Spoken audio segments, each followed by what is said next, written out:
नमस्कार, सिक्किम क्रोनिकलको सम्पूर्ण भ्युअर्सहरूलाई म प्रमित छेत्री आजको यस लिगली स्पिकिङको एपिसोडमा म हजुरहरूलाई स्वागत गर्दै आज भनेदेखि म हजुरहरूलाई कानुनको विशेष सिक्किमको पुरानो कानुनको विशेष जानकारी दिन चाहन्छु र कुरा चाहिँ के आजको विषय चाहिँ के हो भनेदेखि म आज हजुरहरूलाई rule 4/4 Sikkim government establishment rules 1974 को रुल 4/4 को बारेमा कुरा गर्न गइरहेको छु र रुल 4/4 को उद्देश्य चाहिँ के हो भनेदेखि rule 4/4 of Sikkim government establishment रुल्सले यो सिक्किमेहरूलाई सिक्किमको गभर्नमेन्ट जब्सहरूमा प्राथमिकता दिन्छ र यसले यो पनि भन्दछ कि अगर कुनै पनि नन लोकल्सहरू सिक्किम गभर्नमेन्टमा अपोइन्टमेन्ट उहाँको भएको छ भनेदेखि त्यस पश्चात अगर सुइटेबल लोकल क्यान्डिडेट्सहरू आउनुभयो भनेदेखि लोकल क्यान्डिडेट्सहरूलाई नै प्रेफरेन्स दिनुपर्छ पनि भनेर यो रुल 4/4 ले भन्दछ र आज आएर रुल 4/4 एकदमै महत्त्वपूर्ण किन भन्दाखेरि यो एउटा पुरानो कानुन भएर हो 1974 मा यसलाई सुरु गरिएको थियो र पुरानो कानुन भएको कारणले गर्दाखेरि यो आज एकदमै महत्त्वपूर्ण छ र त्यस पश्चात जब सिक्किम भारतको अभिन्न अंग भयो 1975 मा त्यस पश्चात यो पुरानो कानुनहरूलाई धेरैवटा पुरानो कानुनहरू मध्येमा यसलाई पनि भारतको संविधानको धारा 371F ले संरक्षण गरेको कानुन हो र 371F को बारेमा म हजुरहरूलाई यसमा डिटेल्स जानकारी दिन यो भिडियोमा म दिन चाहदिन किन भन्दाखेरि 371F को बारेमा सिक्किम क्रोनिकलमा हेर्नुभयो भने धेरै अगाडि बनाएको विस्तृत जानकारी 371F लाई लिएर विस्तृत जानकारी छ तर यस भिडियोमा म हजुरहरूलाई 371F किन महत्त्वपूर्ण छ रुल 4/4 अनि 371F को यसको सम्बन्ध के छ अनि एकदमै महत्त्वपूर्ण किन छ भन्ने कुरा म हजुरहरूलाई भन्न चाहन्छु र हामीले हेर्नु पर्यो भनेदेखि 371F मा संविधानको धारा 371F मा क्लज A देखि लिएर P सम्म छ जसमा चाहिँ 16 वटा क्लजेसहरू छ र यी 16 वटा क्लजेसले धेरैवटा कुरा सिक्किमको हितमा सिक्किमको अस्तित्वलाई जोगाउने कामहरू गरिरहेको छ र अर्को कुरा के छ भन्दाखेरि 371F जुन धारा छ यो तपाईले संविधानमा हेर्नुभयो भनेदेखि यो नटविथस्ट्यान्डिङ क्लजबाट स्टार्ट हुन्छ र नटविथस्ट्यान्डिङ क्लज चाहिँ के हो भनेदेखि अगर 371F ले सुरक्षा गरेको कुनै पनि कानुनहरू छ र यी कानुनहरू सिक्किमको पुरानो कानुनहरू जति पनि 371F ले सुरक्षा गरेको छ यी कानुनहरू अनि सिक्किमको पुरानो कानुनहरू संविधानको अरु धाराहरूको विपरीत आयो भनेदेखि अरु धाराहरूसँग मिलेन भनेदेखि 371F अनि 371F ले सुरक्षा गरेको कानुन नै सर्वोच्च हुन्छ अनि 371F ले सुरक्षा गरेको कानुनलाई नै मान्नु पर्छ सिक्किमको सन्दर्भमा भनेर चाहिँ 371F संविधानको धारा 371F को मान्नु छ र जब पनि सिक्किम भारतको अभिन्न अंग भयो 1975 मा तब धेरैवटा पुरानो कानुनहरू थियो र यो पुरानो कानुनहरूलाई चाहिँ 371F ले संरक्षण गरेर चाहिँ सिक्किम भारतको अंग भइसके पश्चात पनि यो कानुनहरूलाई चाहिँ निरन्तरता दिनुपर्छ भनेर चाहिँ सिक्किमको जब पनि त्यसमा मर्जर भएको थियो 1975 मा मर्जर हुँदाखेरि विशेष गरेर धेरैवटा एग्रिमेन्ट्सहरुमा अनि कानुनहरुमा चाहिँ जानकारी हामीले देख्नमा पाउँछौं र अब रुल 4/4 को कुरा गर्नु पर्यो भनेदेखि आज रुल 4/4 371F ले संरक्षण गरेको कानुनहरु मध्येमा एउटा कानुन हो र रुल 4/4 माथि त्यस समयमा 1980 अनि 90 सालमा प्रश्न उठाइएको थियो कि यो सिक्किमको पुरानो कानुन होइन र यो भारत देशको हितमा छैन भनेर प्रश्न उठाइएको थियो र यो प्रश्नको उत्तर दिँदै भारतको सर्वोच्च न्यायालयले सिक्किमको हितमा जजमेन्ट पास गर्नु भएको छ र यो जजमेन्टमा state of Sikkim versus Surendra Prasad शर्माको जुन चाहिँ जजमेन्ट छ 1994 मा पास गर्नु भएको हो भारतको सुप्रिम कोर्टले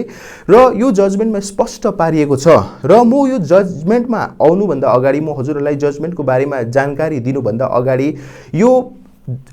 जुन विवाद छ रुल 4/4 लाई लिएर जुन विवाद छ यो विवाद कहाँबाट स्टार्ट भयो भनेर म हजुरलाई त्यो जानकारी दिन चाहन्छु र अघि मैले भने चाहिँ 1975 सालमा जब सिक्किम भारतको अभिन्न अंग भयो त्यसपश्चात धेरैवटा कानुनहरू थियो ती धेरैवटा कानुनहरू मध्येमा एउटा यो रुल 4/4 थियो र रुल 4/4 को अनुसार नै गभर्नमेन्ट जब्सहरुमा चाहिँ अपॉइन्टमेन्ट हुने गर्थ्यो र त्यसपछि 1976 मा 1976 मा आएर सिक्किम सरकारको एउटा विभागले डाइरेक्टर अफ सर्वे एन्ड सेटलमेन्टले धेरैवटा पोस्टहरू जारी गर्नुभएको थियो र ती पोस्टहरूमा एउटा चाहिँ सर्वेयरको पोस्टहरू थियो र जब पनि पोस्टहरू त्यति बेला एडभर्टाइज गरिएको थियो त्यो पोस्टहरूमा धेरैजना लोकल्स अनि नन लोकल्सहरूले एप्लाई गर्नुभएको थियो र भनिएको थियो कि यो पोस्ट जुन चाहिँ सर्वेयरको पोस्ट छ त्यो सर्वे गर्नुको लागि मात्र पोस्ट जारी गरिएको छ र यो टेम्परेरी बेसिसको लागि हो भनेर चाहिँ भन्नुभएको थियो र 1980 मा त्यसपश्चात 1980 मा आएर के भयो भनेदेखि चाहिँ एउटा अधिसूचना सिक्किम सरकारले एउटा अधिसूचना जारी गरेर चाहिँ जति पनि सरप्लस इम्प्लोइजहरू छन् जो ज्यादा भएका छन् इम्प्लोइजहरू ती इम्प्लोइजहरूलाई चाहिँ रिलिभिङ अर्डर दिएको थियो र रिलिभिङ अर्डरको अनुसार टर्मिनेट गरिएको थियो जब पनि टर्मिनेटहरू भयो धेरैजना इम्प्लोइजहरू कति प्राय लोकल्सहरू थिए कतिजना नन लोकल्सहरू थिए र उहाँहरूलाई टर्मिनेट गराइँदाखेरि चाहिँ नन लोकल क्यान्डिडेट एकजना जो हुनुहुन्थ्यो सुरेन्द्र प्रसाद शर्मा हुनुहुन्थ्यो र अरू धेरैजना हुनुहुन्थ्यो उनीहरू चाहिँ सिक्किमको हाइकोर्टमा गएर चाहिँ यसलाई च्यालेन्ज गर्नुभएको थियो र भन्नुभएको थियो कि जुन प्रकारले यसलाई हामीलाई टर्मिनेट गरिएको छ यो चाहिँ डिस्क्रिमिनेटरी प्रकारले टर्मिनेट गरिएको छ यो चाहिँ भेदभाव भएको छ लोकल्स र नन लोकल्सको बीचमा भेदभाव भएर चाहिँ हामीलाई जबबाट निकालिएको छ भनेर चाहिँ उहाँले हाइकोर्टमा गएर च्यालेन्ज गर्नुभएको थियो र उहाँको भनाइ त्यस्तो खालके थियो र जब पनि यो हाइकोर्टले सुनवाई गर्नुभएको थियो त्यति बेला हाइकोर्टले उहाँको कुरालाई सुनेर उहाँलाई फेरि रिइन्स्टेट गर्नुभएको थियो र हाइकोर्टको फैसला जब दिनुभएको थियो हाइकोर्टले यो भन्नुभएको थियो कि जब यो रुल 4/4 कानुन पारित भएको थियो 1974 मा तब सिक्किम एउटा देश थियो र यो कानुन चाहिँ सिक्किम देशको नागरिकलाई मात्र सुरक्षा दिने एउटा कानुन हो र हाइकोर्टले यो पनि भन्नुभएको थियो कि जब सिक्किम भारतको अङ्ग भयो 1975 मा तब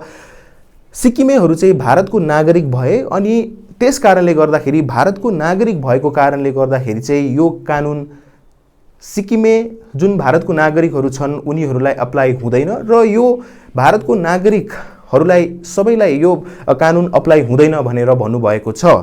र त्यसलाई च्यालेन्ज गर्दै सिक्किम सरकारले त्यस समयमा भारतको सर्वोच्च न्यायालयमा सुप्रिम कोर्टमा च्यालेन्ज गरेर भन्नुभएको थियो कि जुन प्रकारले हाइकोर्टले फैसला दिनुभएको छ यो सिक्किमको पुरानो कानुनलाई अनि संविधानको धारा 371 एफ को क्लज के लाई मध्यनजरमा नराखिकन सिक्किमको हाइकोर्टले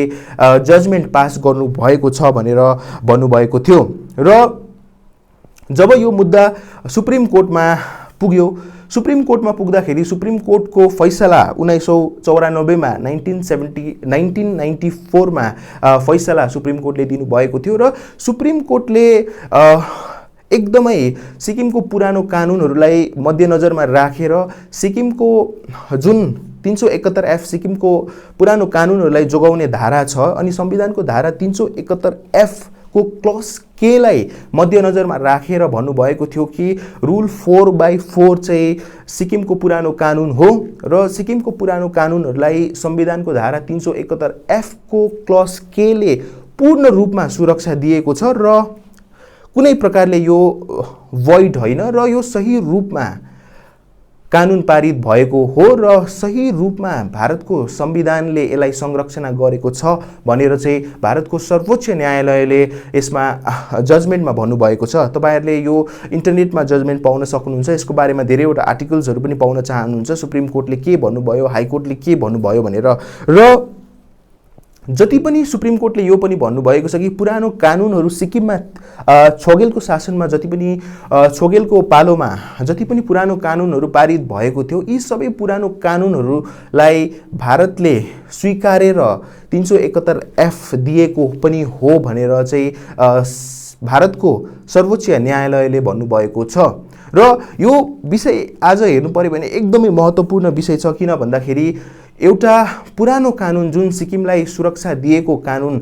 भारतको सर्वोच्च न्यायालयले यसलाई सही हो भनेर मान्नु भएको छ र यसको एकदमै लार्जर इम्प्लिकेशन्स छ। किन भन्नुहुन्छ भनेदेखि आज सिक्किमलाई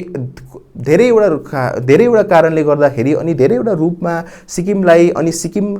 सिक्किमेहरूलाई संरक्षण गरेको धेरैवटा कानुनहरु छ। यो कानुनहरु पनि यसरी नै सही हो भन्ने साबित यो जजमेन्टले गराउँछ। र अरू हामीले हेर्नु पर्यो भनेदेखि सिक्किम एउटा भारतको 22औं राज्य भए पश्चात सिक्किमको पुरानो कानुनहरू जति पनि छ त्यसलाई संरक्षण गरेको छ र डोमिसाइल राइट्सहरू जस्तो छ, ल्यान्ड राइटहरू जस्तो छ र त्यो सबै कानुनहरूले गर्दाखेरि आज हामीले सिक्किमे भन्न हामीले एकदमै गर्व हामी मान्छौँ र सिक्किम आज हामी भारतको 22औं राज्य भए पश्चात यी सबै कानुनहरूलाई प्राथमिकता दिएर अनि यो कानुनहरू चाहिँ पहिला छगेलको पालोमा जस्तो थियो अहिले पनि त्यस्तै प्रकारले सिक्किमेहरूको सुरक्षा गर्नुपर्छ भनेर चाहिँ यो कानुनहरूको उद्देश्य छ। र म हजुरहरूलाई यति भन्दै रुल 4x4 को यस भिडियो सेसनलाई अन्त गर्न चाहन्छु। धन्यवाद।